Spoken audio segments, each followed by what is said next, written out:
విషయం వచ్చినప్పటికీ నేను ఎక్కడో విన్నది గుర్తొస్తుంది. మీరు అంటే యాక్చువల్గా మీరు సురాపానానికి చాలా దూరంగా ఉండేవారు మొదట్లోనే. అంటే ఇండస్ట్రీకి వచ్చినప్పుడు పెట్టుకున్నారు కదండి కొన్ని. అంటే నేను ఇండస్ట్రీకి వచ్చేటప్పటికి పెళ్ళి అయిపోయింది, నాకు 2 పిల్లలు. నేను ఇక్కడికి వచ్చిన తర్వాత పిచ్చేషాలు వేసాను అనుకోండి, నేను పోవటమే కాకుండా నా భార్య నా పిల్లలు కూడా దెబ్బతిరిపోతారు. నేను ఇండివిజువల్ అయితే నేను ఎలా చేయొచ్చు, అది మంచి వచ్చినా చెడు వచ్చినా నా ఒక్కడికే సంబంధం. అందుకని కొన్ని రిస్ట్రిక్షన్స్ నేను సెల్ఫ్ రెగ్యులేషన్స్ పెట్టుకున్నా.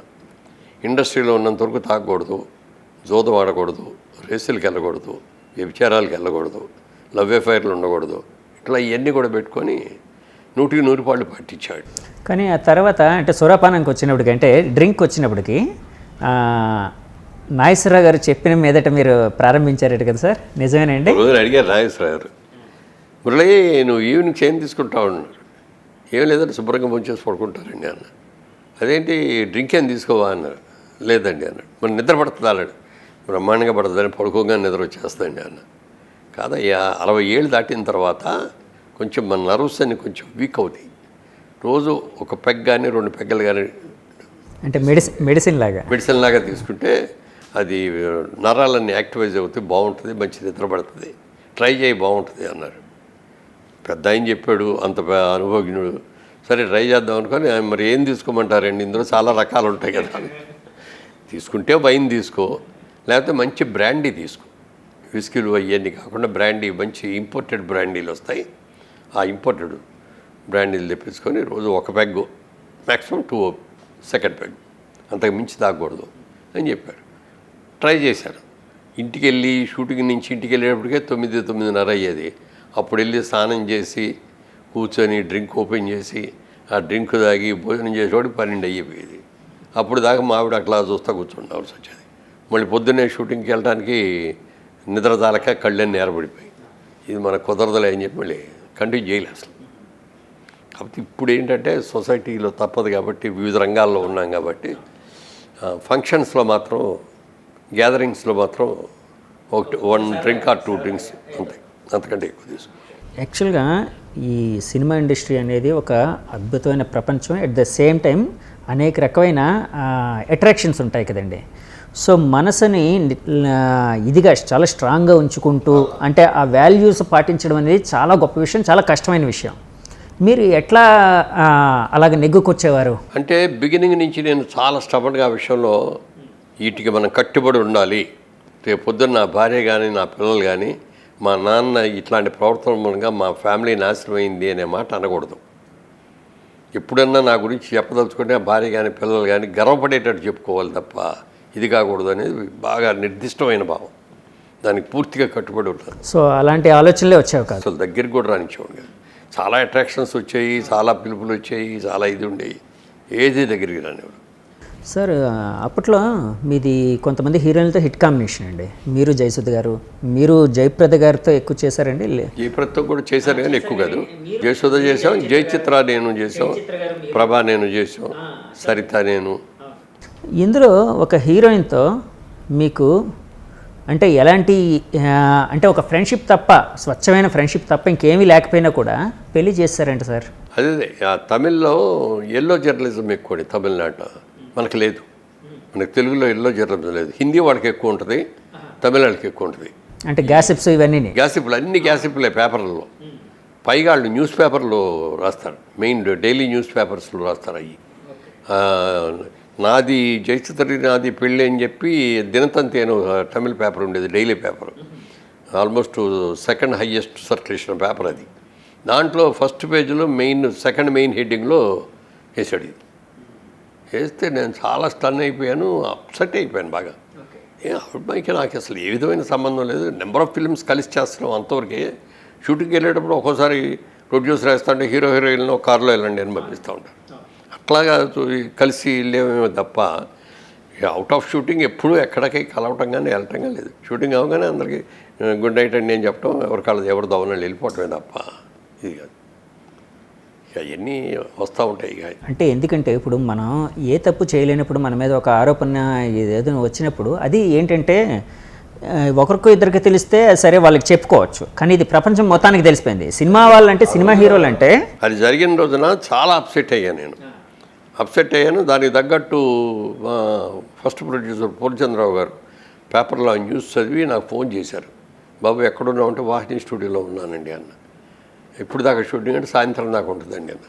సరే నేను 11 o'clock వస్తాను, నువ్వు ఉంటావు కదా అంటే ఉంటానండి అన్న. అనగానే డౌట్ వచ్చేసింది లోపల, ఈయన పేపర్లో న్యూస్ చూసారేమో, దాని మీదే వస్తున్నారేమో అని అనుకున్నా.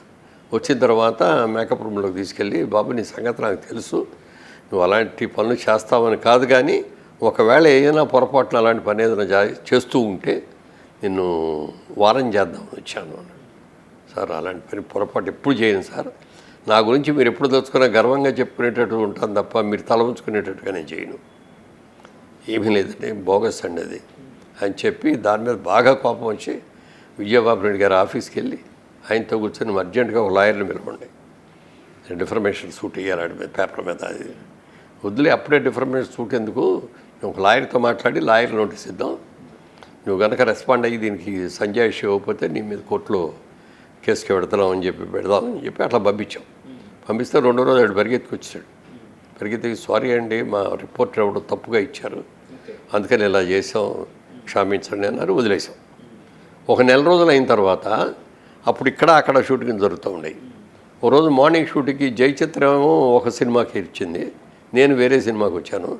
దాసర్ గారు ఏమో నాగేశ్వరరావు గారి కథ చెప్పడం కోసం ఆయన ముగ్గురు మార్నింగ్ ఫ్లైట్లో మెడ్రాస్లో ఎయిర్పోర్ట్లో ఎక్కాం.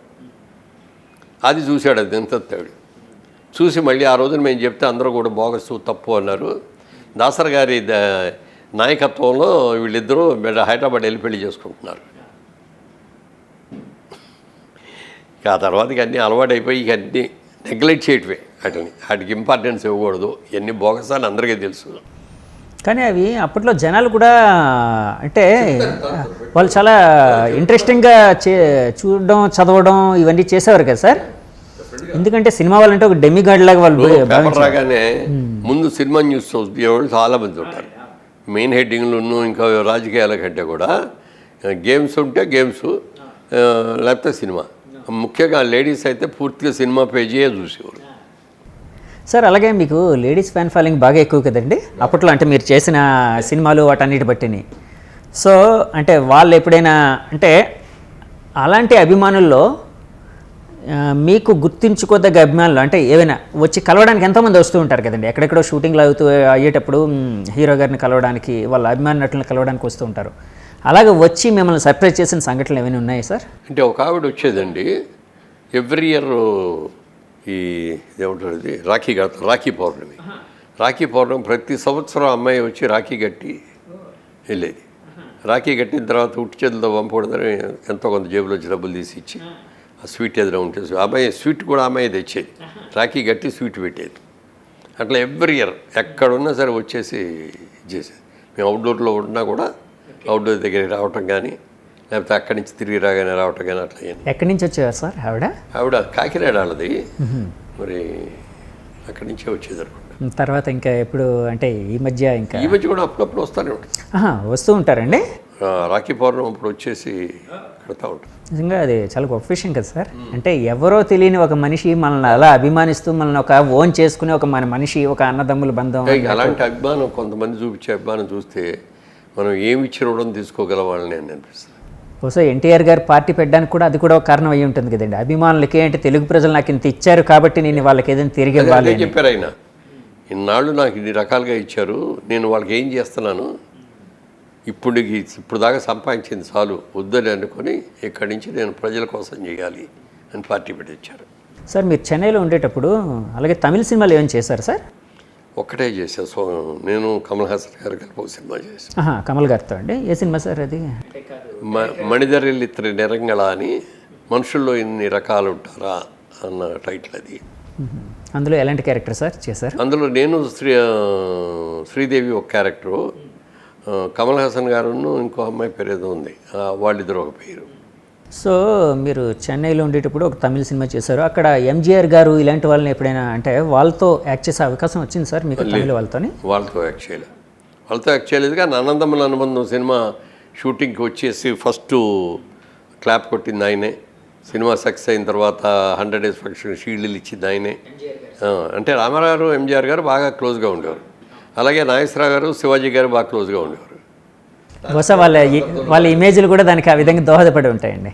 ఇక్కడ రామారావు గారికి ఎలాంటి ఇమేజో అక్కడ ఎంజీఆర్ గారికి అలాంటి ఇమేజ్ కదా ఆ సార్. రోజునైతే మొదటి రోజున నా మీద బాలకృష్ణ గారి మీదను రామారావు గారి మీద ఎంజీఆర్ గారు వచ్చి క్లాప్ కొట్టి ఫస్ట్ షాట్ తీశారు. ఇక అసలు అది చూసి మురిసిపోయాను నేను. అలాగే సినిమా సక్సెస్ అయిన తర్వాత మమ్మల్ని అందరినీ పిలిచి షేక్ హ్యాండ్ ఇచ్చి షీల్డ్ ఇచ్చి చాలా ఫస్ట్ షీల్డ్ నేను అందుకున్న మొట్టమొదటి షీల్డ్ అన్నదమ్ముల అనుబంధం. అలాగే మీరు అందుకున్న మొట్టమొదటి నంది ఏ సినిమాకండి? ఓ తండ్రి తీర్పు. ఓ తండ్రి తీర్పు. అందులో తండ్రి క్యారెక్టర్ కదా సార్ మీది. పిల్లల మీద వాళ్ళ చాలా బాగుంటుందండి సినిమా కూడా. ఒక డిఫరెంట్ ఒక మాకు అది బెస్ట్ పిక్చర్ అవార్డు వచ్చింది, నాకు best actor award. Revolutionary point కదా సార్. ఉన్నది బాగా చాలా సక్సెస్. ఎంత సక్సెస్ అయిందంటే ఆ సినిమా ఆడేటప్పుడు థియేటర్స్కి వెళ్తే ఎవరో ఒకళ్ళు వచ్చేసి ఒక పెద్ద ఆవిడ వచ్చి ఏడ్చుకుంటూ వచ్చి కావలించుకొని నాన్న నా కథ తీసావు నాన్న, నా కొడుకులు కూడా ఇలాగే చేస్తాను నాన్న అంటే చెప్పి ఏడుస్తుంటే అంటే పీపుల్ చాలామంది చూసి ఫీల్ అయ్యేటటువంటి సినిమా అది. దాని తగ్గట్టు బాగా ఎమోషనల్గా ఉంటుంది. పాటలు అవన్నీ బాగా చేసాం, బాగా పెద్ద హిట్ అయింది. మీరు తీసుకున్న మొట్టమొదటి నంది అది. ఇంకా తర్వాత నందులు చాలా తీసుకున్నాం, చాలా వచ్చాయి కదా సార్. అందులో నటుడిగా వచ్చినవి ఎక్కువ అండి, నిర్మాతగా వచ్చినవి ఎక్కువ? రెండు ఉన్నాయండి, బట్ నటుడిగానే ఎక్కువ వచ్చింది. నిర్మాతగా మీరు తీసుకున్న నిర్మాతగా అది అయిన తర్వాత రాజేశ్వరి కళ్యాణం అని ఒకటి తీసామండి, దానికి వచ్చినాయి. తర్వాత శ్రావణ మేఘాలు అని చేసాం, దానికి వచ్చినాయి. 3 సినిమాలకు వచ్చినాయి సినిమాలుగా. సార్ మీరు సినిమాల్లోకి వచ్చినప్పుడు బహుశా మోహన్ బాబు గారు కూడా మీ కాంటెంపరీ అనుకుంటా కదండి? అంటే నాకంటే ఒక 3 ఏళ్ళు జూనియర్. అంటే నేను ఎందుకు అడుగుతున్నానంటే దాసరి గారి క్యాంప్లో మీరు ఆయన ఇద్దరు ఉండేవారు. దాసరి గారు మిమ్మల్ని ఎలా హీరోగా నిలబెట్టారో ఆయన కూడా అలాగే హీరోగా నిలబెట్టారు, అంతే కదండి? ఆల్మోస్ట్ ఆయన ఆయన ఇంట్రడ్యూస్ చేసిందే మోహన్ బాబుని. నన్ను ఇంట్రడ్యూస్ చేసింది దాసరి గారు కాకపోయినా నన్ను నిలబెట్టింది దాసరి గారు. సో ఎప్పుడైనా అంటే చిన్న పోటీతత్వం ఏమైనా మీకు ఏమైనా అంటే దాసరి గారి క్యాంపుల నుంచి వచ్చిన మీ ఇద్దరి మధ్య ఏమైనా ఉండేదే సార్? పోటీతత్వం ఇప్పుడు ఉండేది కాదండి. మీకు ఏ హీరోతోనూ పోటీతత్వం లేదు సార్? అస్సలు లేదు. అందరితో బాగుండేవాడిని. అందరు హీరోల పక్కన సెకండ్ హీరోగా వేసాను.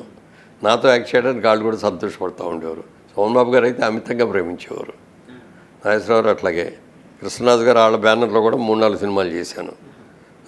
అమర్దీపం, మన ఊరు పాండవులు, ఇంకా స్నేహం మేరా జీవితం, ఇట్లా కొన్ని సినిమాలు చేశాను ఆయనతో కూడా. కృష్ణ గారితోనే ఒక విధంగా చెప్పాలంటే తక్కువ చేశాను. ఒక 3 సినిమాలు ఏమైనా చేశాను కృష్ణ గారితో.